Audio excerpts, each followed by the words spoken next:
Voilà. Nous avons vu dans Daf Chaf Dalet Amoud Aleph, on va voir quelque chose sur Chaf Zayin Amoud Bet. Notre thème d'abord sera est-ce que il est possible d'être mechaper sur quelqu'un qui émet pour les avérotes qu'il a fait durant son vivant? Est-ce que quelqu'un peut faire quelque chose? Non. Est-ce que quelqu'un peut faire quelque chose pour seulement Ilui Nishmat, pour être mechaper ses chataim? Quelqu'un il a fait des chataim durant son vivant. Il est niftar.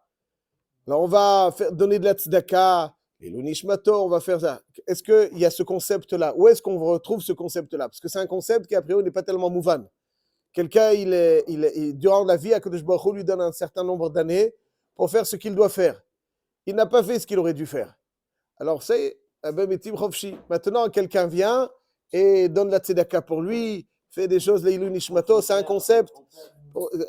Son père ou un autre, pour l'instant, on va voir le concept en lui-même, et il va faire des mitzvot, il va faire des choses pour être mechaper sur. Est-ce que ce concept, où est-ce qu'on le voit? A priori, il n'est pas. Quand il croise dans la rue le fameux bonhomme avec les fagots, et il disait qu'il était condamné à faire ça toute sa vie. Il a dit, c'est quoi ta solution pour être mechaper là-haut? Il a dit, il faut que mon fils fasse Kaddish. Voilà. Donc on voit qu'il y a un moussag de Kaddish. On voit.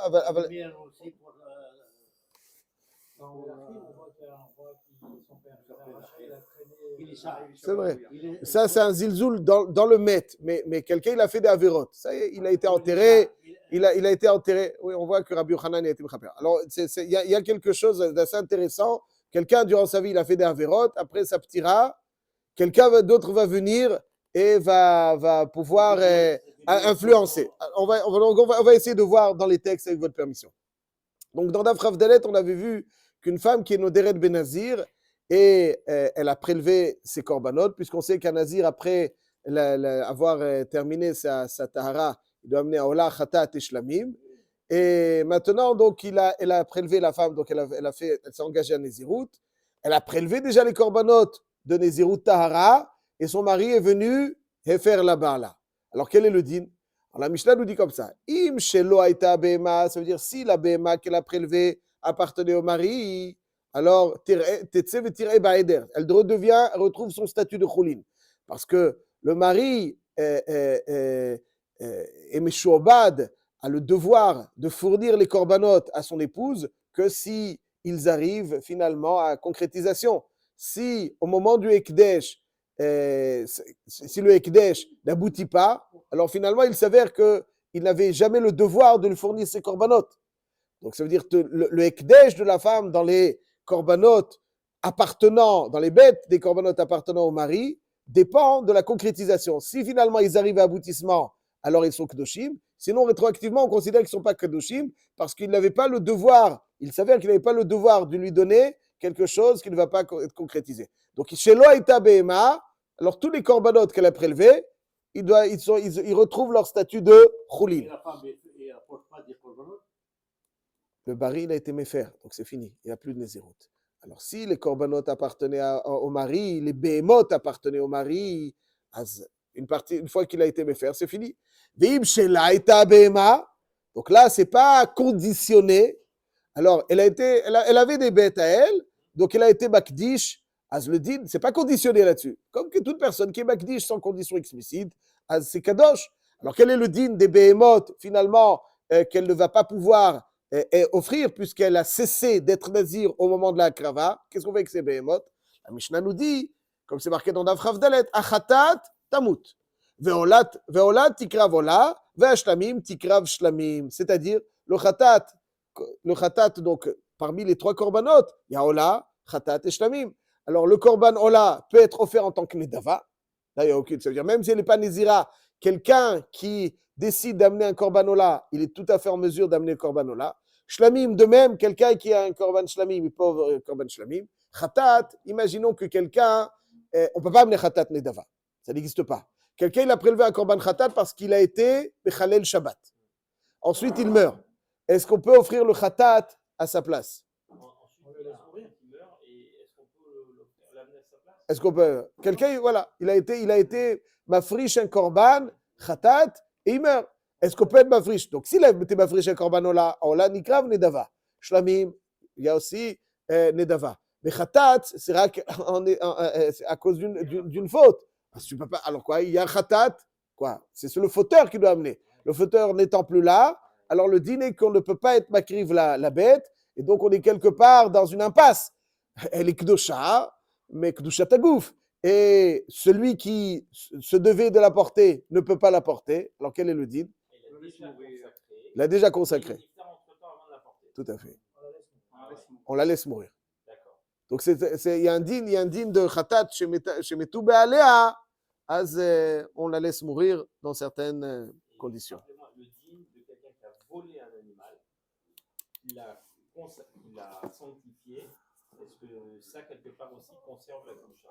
Normalement, il y a un moussak de Yehush et Shinui Reshut. C'est-à-dire, s'il y a eu Yehush, je ne peux pas sanctifier quelque chose qui n'est pas à moi.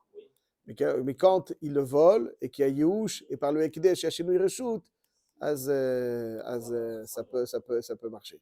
Mais Baïkaron, sans Yehush, des Béalim, il ne peut pas le faire.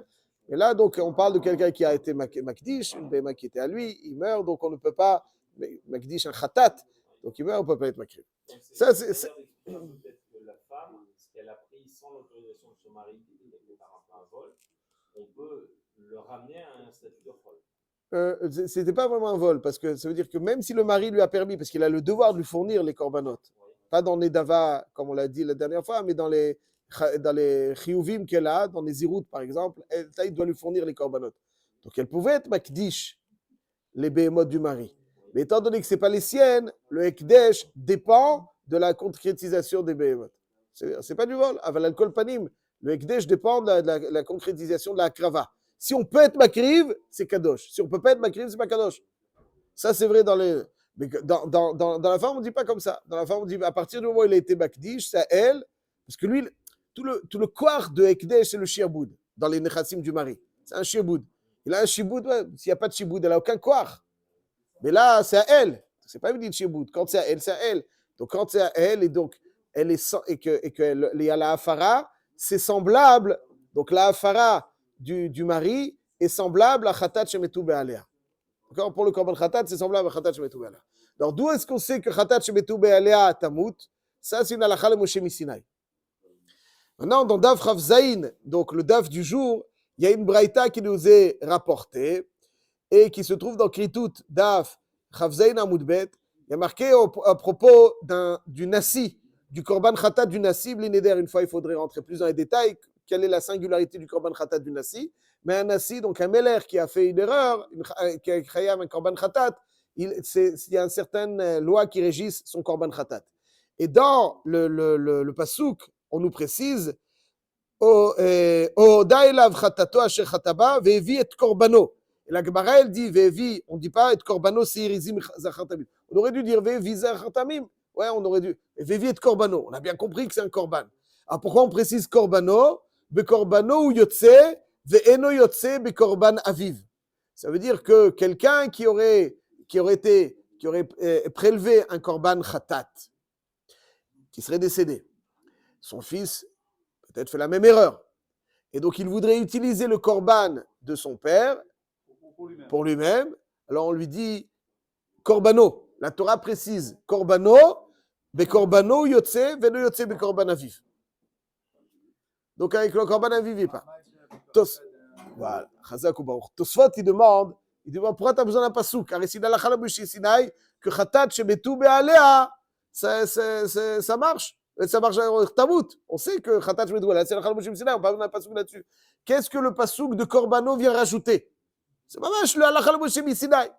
Alors, les Rishonim répondent, rappelez-nous, Peretz, il dit que s'il n'y avait pas le pasouk en plus de Korbano, j'aurais dit, ça c'est vrai pour un homme et qui décède après avoir prélevé son Korban Khatat, quelqu'un d'autre ne peut pas l'utiliser.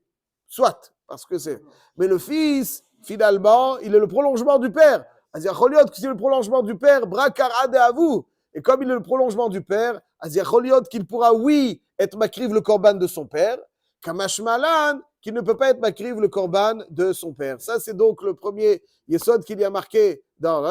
Pourquoi est-ce que ça veut dire qu'il y a un pasouk meyuchad pour me dire que même si il est le ben et que normalement bra kar ade avu aval al kol panim ne pourra pas être makriv le korban le korban de son père. Pourquoi, maintenant on va essayer de penser juste très rapidement, pourquoi est-ce que Khatat Shemetu Be'alea on ne peut pas être makriv? Il a été Mechalel Shabbat. Beshogeg, il aurait pu amener un korban et il meurt. Khatat Shemetu Be'alea Tamut. Pourquoi tu ne l'approches pas après sa ptira? Parce que En Kapara la Metim. Comme ça, il dit Rachid dans plusieurs endroits. En Kapara, c'est-à-dire, il est En Kapara la Metim. C'est-à-dire, qu'est-ce que tu veux faire? Une fois qu'il est maître, c'est quoi, le korban, c'est une baguette magique. Alors, il faut qu'il soit accompagné de tchouva, il faut qu'il soit accompagné de. À partir du moment que tu as amené un korban ici pour être mechaper, Hachem, il a donné un certain nombre d'années. C'est pendant ces années qu'il faut profiter. Après, comme le Gan de Vilna, avant sa ptira, le Gan de Vilna, il n'a pas perdu chaque centième était compté.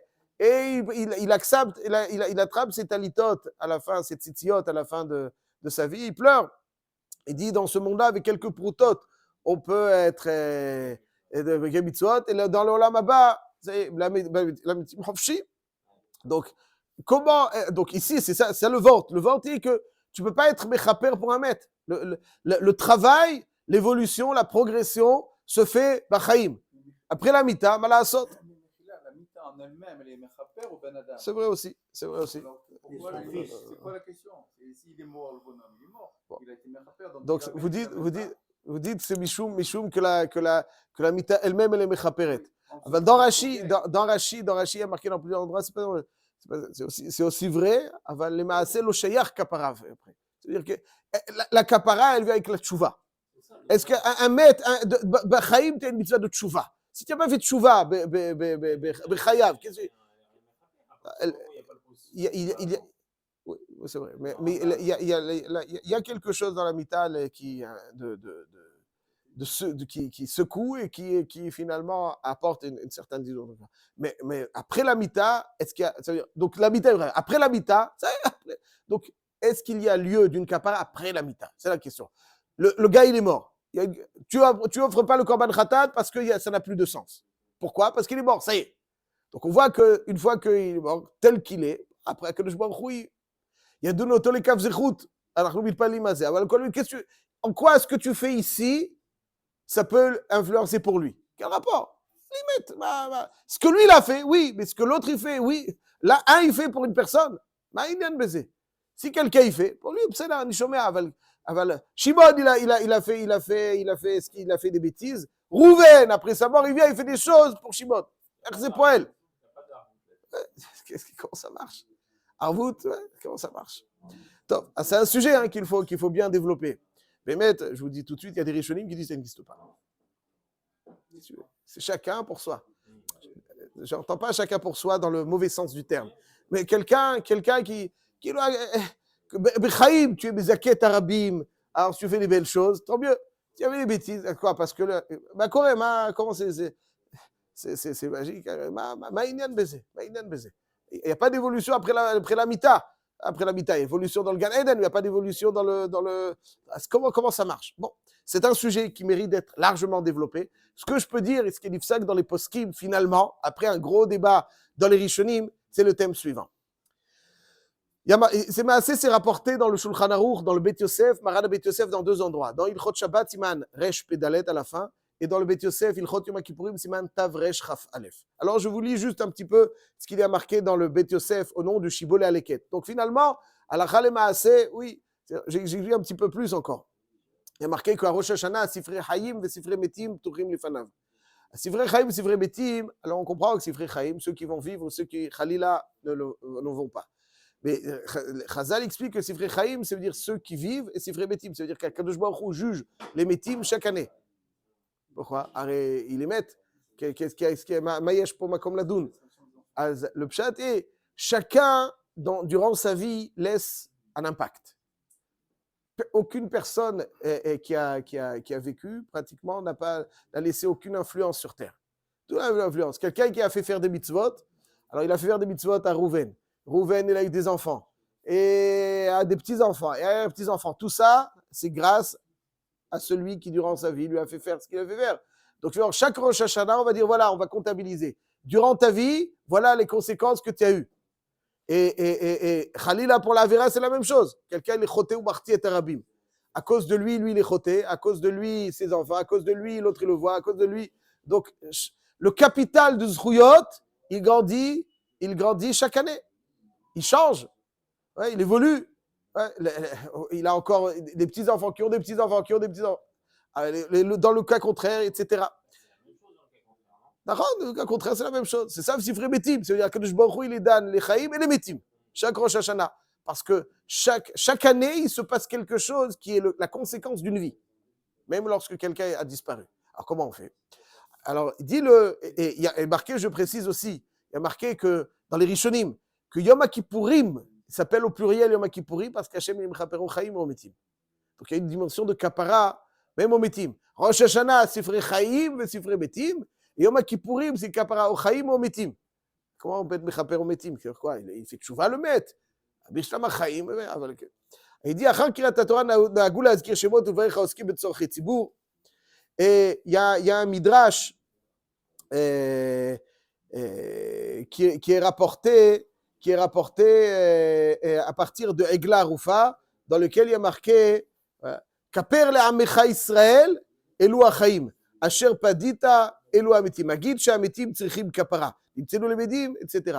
Donc on voit que certains Rishonim disent que Kaper le'amecha Israël elu hachaim, asher padita, c'est même ceux, asher padita c'est même les anciens, aussi, ils peuvent être mitkaprim.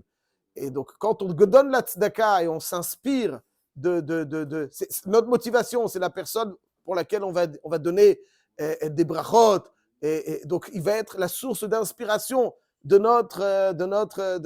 nos mitzvot.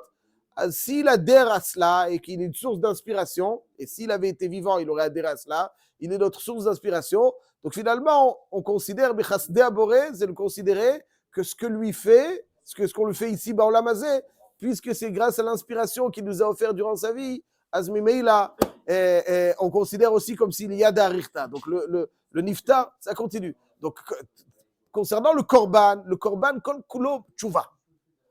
Il est mort, tu ne peux pas amener un Korban, Khatat. Ça, c'est.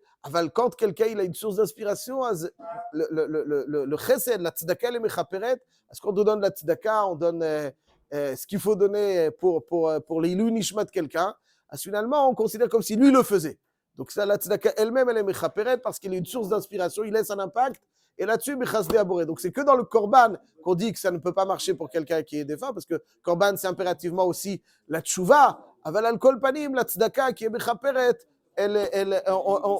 le limoud, tout ce qu'on va soutenir, tout ce qu'on va faire grâce à son inspiration, les mitzvot qu'on va faire grâce à son inspiration, les brachot qu'on va faire grâce à son inspiration. C'est-à-dire, si on va choisir un derer, on dirait comme si c'est sous son influence qu'on le fait, donc ça peut compter aussi pour lui, même si quelque chose de très débattu dans le Rishonim, car nifsak la halacha. Voilà, et tout à fait. Hazak ou Baruch.